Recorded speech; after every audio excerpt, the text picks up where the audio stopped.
What's good with y'all, man? YMDR, Rebel Matrix. We entering the views of other people. We are here with Kendrick.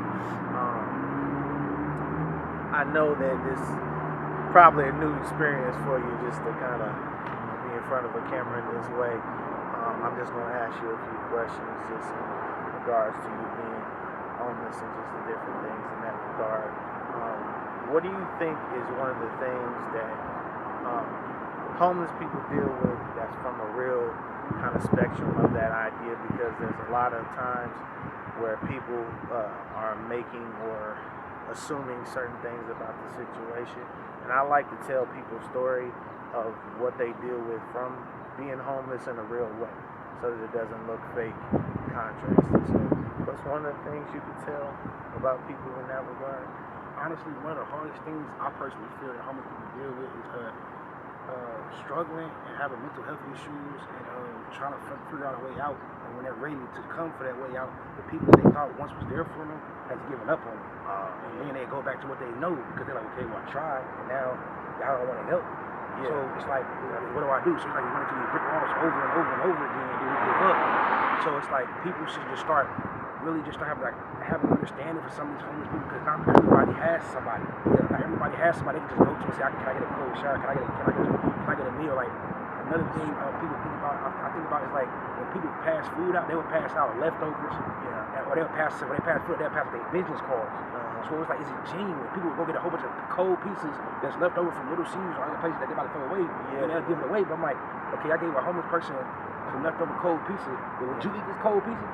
You want the others that you would like done to you. So it's like, okay, Queen right here, I forget her name all the time, but she has been coming to her faithfully since I've been out of prison, passing out hot meals. Yeah. Good hot meals, good food that she's cooking herself. Yeah. So when I know she here, I'm over there. Yeah. I know she can cook. I know she can, you know what I mean? Yeah. And I'm not even really homeless no more. I stay at a little pad split now, and I still try to make ends meet. I start my job next week, and I'm trying to make ends meet. But people like her and Ace, and big homie Ace, they motivate me, because I want to start my own foundation too. And I gave up when I first came out from prison, and they motivate me because I'm like, these are my peoples, and they not giving up on me. So why should I give up? Yeah, most definitely. So for the homeless people that's following or looking, for the people that's running the foundation that's following her, man, just think about that, man. Just think about when y'all come down here and bring stuff to people. I hope it's just genuine. I hope it's kind of, I hope it's not trying to push your business, or it's not just trying to do something because you want to do something for social media. Yeah, man, understand, like, man, because if I had the money to do it, but I would be cooking. Like, I just told my mom, like, man, I'm trying to cook every weekend for these people. Yeah, God gonna get us. I don't care about nothing else, because, man, these hot meals, man, these little real hygiene bags, not no energy stuff like they get in prison. I'm like, some of this stuff you can't. I got bad skin, I break out. Yeah, I'm like, you can't, man, do what the other. Would you use this? So when you give something to somebody, ask yourself, would you use it? Would you eat it? Most definitely. You know what I mean? And that's why this comes from the heart. Okay, for sure, man. I appreciate you for explaining it that way, because a lot of people definitely need to know that aspect of it, because I definitely, I could say, just from hearing the aspect of how you said it as well, I'm not even doing technically these interviews because I am trying to appeal to the aspects of media. The way I'm doing them is more of an idea of I am wanting to understand that people's stories that are from homeless people are genuinely real. And a lot of the times, social media will push this idea that homeless people don't have their stories connected to the things that they're connected to. And it's like, no, like, actually they do.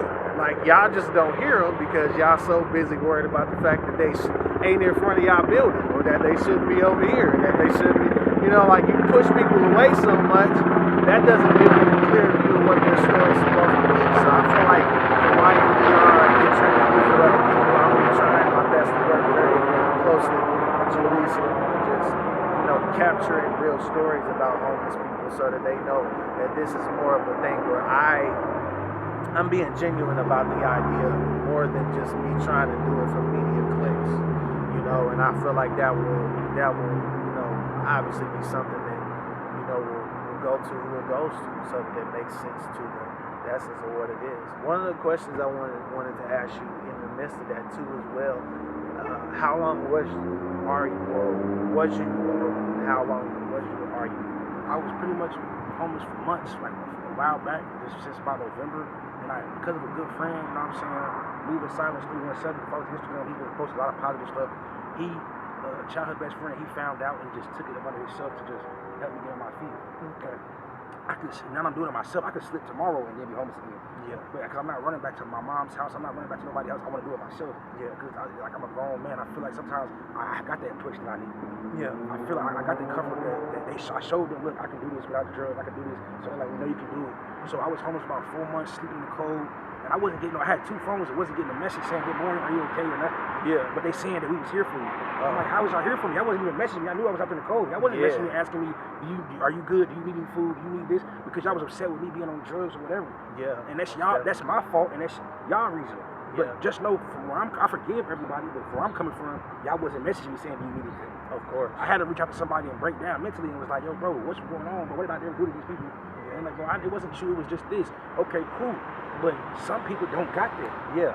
Some people literally have nothing. They have burnt every bridge, and then when we go to these places, you know what I'm saying? Like, for instance, me, I can't go to shelter because of my mental state. It reminds me of prison. I did 10 years in prison. Yeah. So I treat shelter like a prison. You know what I mean? So it fucks with me mentally. And part of my language, but it messes with me mentally to the point where I'm like, okay, hold up. If I'm having these issues, imagine how many people that sleep in the cold and don't want to go to shelter having these issues. Yeah. These people got banned from a shelter years ago, and they burnt it for lifetime. Yeah. So I burnt it for lifetime, so now where's they going to go? Yeah. Because of one mistake years ago. Now they can't even go to the shelter. They sleep in the warm cold. I mean, get out the cold. Yeah. So now it's just like, me being that, going through that for the 4 months, I'm like, I want better. I want something different. Of course, man. And I'm going step by step, day by day, I'm changing, you know what I mean? I make a post on Instagram trying to let people know I'm changing, and I'm just trying to better myself every day, bro. I feel you, man. And I think just in the midst of the encouragement of how you going about it, like, it's going to go somewhere. It can definitely go somewhere just from the fact that you built the motivation, from Julicia and Ace, and possibly even me. You know what I mean? Like, so it's definitely something that will go somewhere. I'm definitely thinking, bro, you give him some time, he's gonna ride out how I need to ride out. What's something else that you could say as far as just homelessness that you think people also deal with as well, or that you have personally dealt with as well? That's something that kind of just overall, like, I can't say like it's something that like you intended for it to happen, but it was something that was there that kind of bracketed the idea of it happening. I mean, honestly, bro, we lack the knowledge. Yeah. We lack the knowledge. So a lot of these homeless people was being kicked out their house at a young age. Yeah. Some of these young dudes was kicked out of their house. And me, I just came home from prison and it just hit me hard. I didn't know what to do. And my family really didn't want to deal with my mental health issues or whatever I had going on. They came from prison or whatever happened, and the drugs, they didn't want to deal with it. Yeah. So they had to adapt to me from a distance. Yeah. And I had to adapt to being back in Indianapolis from in its own ways. Yeah. And that was adapted with my people around here. Yeah. Talking to Miss Julicia, talking to Ace, and slowly just trying to better myself. Yeah. When I first came out here, I was trying to be a part of the organization. Yeah. But then I ended up homeless. Yeah. Because due to drugs and my family not want to be around me. Mm-hmm. And I could have reached out to other people and probably stayed there, but once your immediate family do it, why am I keep going to reach out to other people? For sure. So it's like sometimes we lack the knowledge and we simply just don't know. And when we don't know, we get scared. Yeah. And when we get scared, we just say, you know what, F all this, forget all this, I give up. Yeah. I give up, and now I'm out here just sleep. Like, a lot of people wouldn't imagine me sleeping out in the cold, but I was sleeping out in the cold. I was sleeping out in the cold. I was there. I was hungry. You know what I'm saying? And then it's just like, even when people help me, I still try to give back and help people that I don't got it like that. And they're like, how do you not didn't make the money this time? Well, because I gave it away this much. Well, why are you doing that if you still? Because I know what it is to not have. And when you live around all these homeless people, you know who really don't got it, who do. Yeah, most definitely. And it's like, it hurts to see some of these people that don't got it and their family out here, and they can't even buy a bus ticket, and the bus driver won't let them on a bus. Yeah, so like when something's a chain of events, it'll hit you from a bus pass to not making appointments to not being able to have them to eat to the point you just like, bro, I'm about to kill myself. Yeah, for sure. And it gets bad, it hurts, and it brings tears to my heart because it's like my heart beats so big for so many people. But sometimes you just gotta push them and just say no. Yeah, for sure, most definitely. One of the things I could say that I even kind of get an idea of too as well, because I was at the homeless shelter at a time frame in my life as well, and it wasn't necessarily because from what my mother made it seem like it wasn't necessarily a concept of me being homeless because of her, but in my mind I felt a lot of that homelessness kind of creep in because of the simple fact that I was verbally abused, you know what I'm saying? And verbal abuse, when you're around it too long, it can kind of like start to feel the deterioration of like how you don't feel like you're in a home. You feel like you're in a mind state that doesn't almost is like a homeless person. So when I was, I remember when I was in that sort of space and I went to the shelters at the time, there were people there that actually cared about the essence of like homeless people. And then when they got swapped out, I saw that the story of it just kind of changed, where people saying, oh, like, there's people there that don't really care about homeless people. And in regards to that question, I just want to say, like, what would you say to the ones who are in those places that are, working with homeless people? What would you say to the regards of them actually caring for the essence of homeless people? I'm saying if they really do care, then just don't give up. Because like somebody like me, I'm saying if it's 20 people in there and all I help is one person, then I did something good for the day. I did something good for that week. Because if I see that one person a week later, see he got a job and he's not homeless no more, he's not got to stay in a shelter, then I feel like I did something. If you see me a month from now and I'm running my foundation, I'm doing this, and then you look back and like, dang, that's the dude I was on the interview with. Yeah, I'm borderline homeless and borderline managing because I'm like, I don't have my job starts next week, so I'm borderline here. I'm hustling, making it happen the right way to pick up these little shifts to try to pay my rent because I don't want to go back home. So I do whatever I can to do to make it happen. I argue with my family. I do whatever I got to do to make it happen because I remember where I came from. That's what motivates me. Seeing y'all out here motivates me every day. You know what I mean? I didn't come out here for food today because I have food. I came out here to see y'all. I mean, let me see they out here today. So I said, oh, they out here bad. It is raining. Okay, that's what I'm talking about. I can't wait to do me because I'm be out here right with them. That put a smile on my face. Of course. And then I get to do this interview right here. It brought like some serious joy to my heart that I needed. Then I got prayer over there from a crowd of people for about a good 10 minutes. It's what I needed. That's what brought joy to me. And when I start my playlist, I want to be able to right next to y'all and look back at this interview like, man, this is what I'm doing. Most definitely, man. And I appreciate you for at least explaining it. And one thing that you can know about the situation as far as the wisdom thing is concerned, the fact that you expressed it, how you expressed it, and you understood it from that essence, that's wisdom. Because a lot of people will take that like, oh, no, that's not. No, that is. He knew exactly how he was going to say this, communicate it, put it into play, how it was going to be said. Every word you made sense of, that's already wisdom at itself. So I just wanted to at least say that to encourage you in the midst of the situation to know, like, never give up on that as either. Because you're definitely doing your thing on that.